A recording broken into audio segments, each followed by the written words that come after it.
देखो exercise 4.2 class 10th का है ना।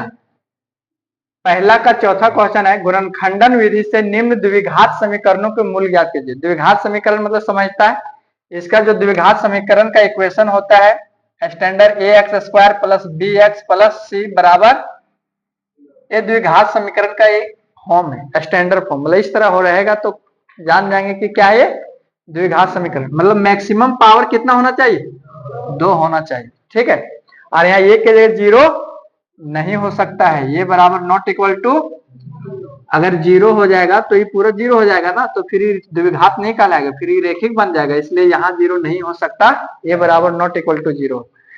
इसका गुणनखंड विधि से हमको मूल ज्ञात करना, मतलब x है 2x square minus x plus 1/8, तो x का वैल्यू निकालना है। x का 2 वैल्यू निकलेगा, क्या कि पावर कितना है 2 है, तो इसका x का 2 वैल्यू निकलेगा।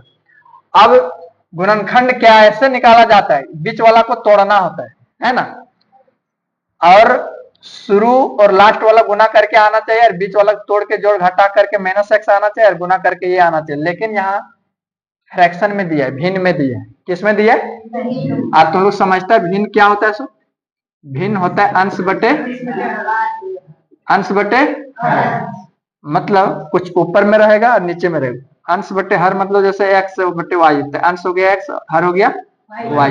बात समझा? भिन्न को अंग्रेजी में फ्रैक्शन, अंश को नोमिनेटर, हर को डेनोमिनेटर अंग्रेजी में बोला जाता है। अब देखो सबसे पहले इसको सॉल्व करके हम देख लेते हैं। यहाँ 1 दे सकते हैं ना, 1 दे सकते हैं क्या नहीं? क्या ले लेंगे? एलसीएम ले लेंगे। 8 1 का एलसीएम, 8 1 1 का एलसीएम कितना आ जाएगा? 8 आएगा। 8 को 1 से भागा देगा, 8 आएगा। 8 को 2 से गुना कर 2x स्क्वायर से गुना करेगा, कितना हो जाएगा? फिर यहाँ बीच में माइनस है, माइनस देंगे। 8 को 1 से भागा देगा, 1 को कितना बार पढ़ेगा? 8 बार में। 8 को माइनस x से गुना करेगा, कितना आ जाएगा? माइनस 8। फिर 8 को 8 से भागा देगा, कितना बार में? 1 बार में। 8 का को कितना बार पड़ेगा? 8 है 1, 1 को 1 से गुना करेगा 1 बराबर में। अब देखो आ गया 16x square minus 8x plus 1। अभी 0 है तो क्रॉस मल्टी गुना हो जाएगा, तो 0 गुना। अब यहाँ फिर एक रूल आता है कि कोई भी संख्या को 0 से गुना करते तो कितना हो जाता है उसका वैल्यू? कोई भी संख्या ले लो, कोई भी संख्या लेंगे, अगर उसको 0 से गुना करेंगे क्या हो जाता है? 0 हो जाता है। जैसे देखो अगर 5 है और इसको 0 से गुना कर देंगे, उसका वैल्यू क्या हो जाएगा? कितना बड़ा? 1 लाख को 0 से गुना कर दो, 1 करोड़ को 0 से गुना कर दो, 0 ही होगा। तो एक कॉन्सेप्ट ये निकल के आया। ठीक है, दूसरा कॉन्सेप्ट है कि अगर संख्या है, मतलब 0 है, उसके नीचे क्या है? संख्या है, तो उसका मान भी क्या हो जाता है? 0/10 रहेगा, तो इसका मान क्या हो जाएगा? ठीक है, लेकिन संख्या के अगर नीचे 0 आ जाए तो इसका मान नहीं। समझ गया ना? तो ये 3 कॉन्सेप्ट है, याद रखना है। अब यहाँ देखो E8 उधर जाके क्रॉस मल्टी गुना हो गया, तिरछे गुना है ना, केचिए गुना जिसको बोला जाता है। तो क्रॉस मल्टी गुना होके 0 गुणे 8, तो 0 गुणे 8 कोई भी संख्या 0 से होता है गुना, तो क्या होता है? 0। तो ये बच जाएगा 16x square minus 8x plus 1 बराबर। अब देखो आ गया, सिंपल में आ गया ना। अब फ्रैक्शन में नहीं रहा, फ्रैक्शन को हटा दिए। अब क्या करना है? बीच वाला को तोड़ना होता है। ऐसा तोड़ना होता है कि जोड़ घटा करके माइनस 8x आना चाहिए, और गुना करने पर शुरू और लास्ट में जो है 16x स्क्वायर को 1 से गुना करें, यहाँ प्लस है और यहाँ भी प्लस है, तो प्लस 16x स्क्वायर आना।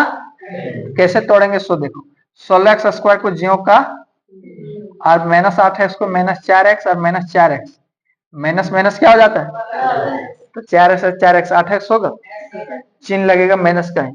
अब गुना करेंगे दोनों को, ये गुना करने पर कितना आना चाहिए? 16x स्क्वायर, 16x स्क्वायर, तो माइनस 4x और गुने माइनस 4x, माइनस 4x और गुने माइनस 4x, माइनस गुने माइनस क्या हो जाता है? प्लस। 4 चक 16 और x गुने x स्क्वायर, मतलब सही है ना। फिर लास्ट को 1 ज्यों का। अब इसको देखो छोटा कर दो, 4 गुने 4 लिख सकते 16 को, एक्स स्क्वायर को x गुने x, और 4 को 4 गुने x, और फिर माइनस 4 को 4 गुने x प्लस 1 बराबर। अब दो दो से कॉमन ले लो। कॉमन मतलब जो सेम चीज मिलता है दोनों में, कॉमन मतलब समझता है कि इसमें और इसमें जो सेम चीज मिलता है, देखो यहाँ भी 4, यहाँ भी x, यहाँ भी, तो क्या कॉमन आएगा 4x। तो यहाँ से 1 4 1 x बाहर, तो 1 4 1 x बचेगा, यहाँ बचेगा क्या, नहीं बचेगा ना। आप माइनस से माइनस देंगे, यहाँ भी 4x बाहर आ गया तो कुछ नहीं बचा, मतलब क्या है, एक बचेगा ना। कोई भी संख्या 1 से गुना होता है, कोई भी संख्या 10 है तो मतलब 1 से गुना है ना। 20 है तो भी इसे जान लो कि गुना है। 1 से गुना करने पर वैल्यू उतना ही होता है, चेंज नहीं होता। अब यहाँ देखो, यहाँ कुछ नहीं तो -1 कॉमन ले लो, क्या कर लो, कॉमन ले लें, तो -1 कॉमन ले लिया, क्या बचेगा 4x। यहाँ +1 है, यहाँ माइनस ले लें तो यहाँ माइनस देंगे तब ना, माइनस गुने माइनस क्या हो जाएगा। अब देखो दोनों जगह सेम आ गया, क्या 4x - 1, तो 4x - 1 क्या कर लेते हैं, कॉमन। तो यहाँ से ले लिए तो यहाँ क्या बचेगा 4x, यहाँ से 4x - 1 कॉमन ले लें, यहाँ क्या बचेगा -1 बराबर में 0। इधर वाला हम मिटा देते हैं, इधर तो सीख गया होगा। अब देखो एक बार लेंगे 4x - 1 बराबर, और एक बार भी यहाँ 4x - 1 बराबर, तो यहाँ से देखो 4x है, -1 को बराबर के उधर लगेंगे, क्या हो जाएगा +1 होगा ना। माइनस को बराबर के इधर लगेंगे, चिन्ह बदलता है, चिन्ह क्या हो जाता है, माइनस है तो क्या आ जाएगा, अब x बराबर हो जाएगा 1, और एक गुना में है तो बराबर के इधर जाएगा तो क्या हो जाएगा बटा। x का वैल्यू कितना आ गया 1/4। यहाँ इसी तरह 4x बराबर के उधर जाएगा -1 तो क्या हो जाएगा +1, प्लस लिखा नहीं जाता यहाँ तो प्लस वैसे भी है ना। x बराबर 1 और गुना में है 4 तो इधर बराबर के इधर बटा, तो 2 मूल निकला, 2 आया वैल्यू। तो ये समीकरण जो है 2x² - x + 1/8 का 2 मूल निकला, और 2 मूल क्या क्या निकला 1/4 और 1/4। समझ में आया। तो